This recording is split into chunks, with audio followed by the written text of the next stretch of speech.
So right now, hello there, welcome back to a big ol' update. We have 90E likely to develop, and we have an enhanced risk. It's gonna be more of just a little update going through tonight, going to tomorrow morning. What might occur since I'm not really right now focusing on stuff, and we have a slight risk still to day 2 and day 3. Actually, day 2, marginal risk on day 3, and that's all I really have to say about this. So let's get right into it. So with that being said, right now we have a 90E having a likely chance of developing in the next 5 days, as we have a 70% on the 48 hours and 70% on the next 5 days. As right now it looks like after the hour 48 mark is going to be conditions are going to be starting to gradually become unfavorable, and it really has its chances tonight going into tomorrow.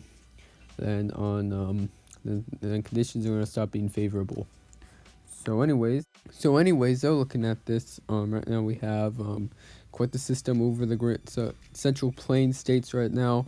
This is going to be digging all the way with a pretty strong boundary moving all the way to the northeast. In fact, right now we have 2 severe thunderstorm warnings across Kansas and Nebraska that's associated with the area of low pressure that is around 197 millibars at this current moment. So looking at this right now, we have an enhanced risk across Kansas, Missouri, slight risk across Missouri, Nebraska, Kansas, and then Texas, Oklahoma, Colorado, Kansas, Missouri, maybe a small area of Illinois, and Iowa and Nebraska. 5% tornado, 30% significant hail, and 30% wind going through tonight. As it's going to be starting off with maybe a supercell threat, maybe a brief tornado, and significant hail.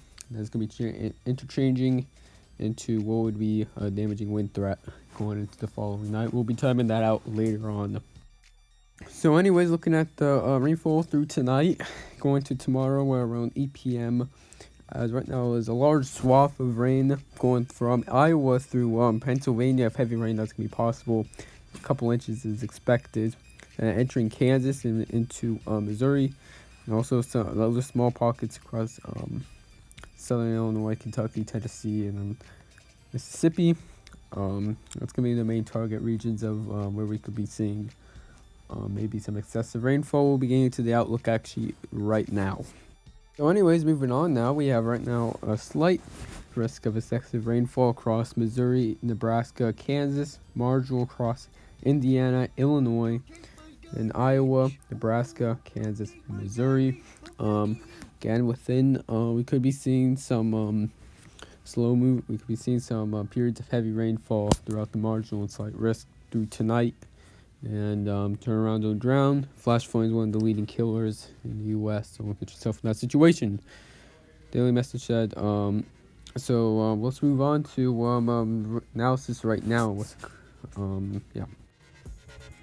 So right now, looking at surface analysis right now across Kansas, right now we have temperatures around in the 80s, upper 80s, maybe in the 70s across northeastern when the cold front is passed, when the dry line's passed. Right now we also have dew points in the low 60s, upper 50s. Moisture will be kind of a trouble. We'll be having a low precipitation mode, it seems. But still large hail, damaging winds are possible going through tonight. And we'll have to get see what's going to occur as we move on. So right now, looking at ML Cape right now, we're looking at 2,000 joules per kilogram across central Kansas and maybe heading to southern Nebraska, which is kind of moderate, as we have areas of 1,500 joules per kilogram. As you head further off to the east, you'll get lower to around 1,000 joules per kilogram, 500 joules per kilogram. SID is right now going to be certainly an issue right now. We're looking at negative 25 joules per kilogram across areas of where the highest cape is located. We're looking at around negative 25 to negative 50 joules per kilogram. We'll see how this goes, but lower level jet is going to be moving through. It's going to be strengthening. And if we can get some all surface based supercells, will probably be diminishing by around way after dark. So yeah. Looking at shear though, right now we're looking at around we have a couple cells right now up and about right now. One in the cross southern Nebraska is around 55 to 60 knots, and then the other cells we're looking at around 20 to 25 knots. As this lower level jet, it's gonna be probably moving off to the north. It's gonna strengthen rapidly to around 50 to 60 knots. So it's gonna be quite interesting to see how long these supercells will last after dark. Looking at effective storm relative helicity right now, we're looking at around 500 meters cubed per second cubed across northwestern Kansas and southern Nebraska. Maybe some other areas around 400, 300, 200. As again, if it's over 100, it's usually it's usually favorable for tornadoes and supercells.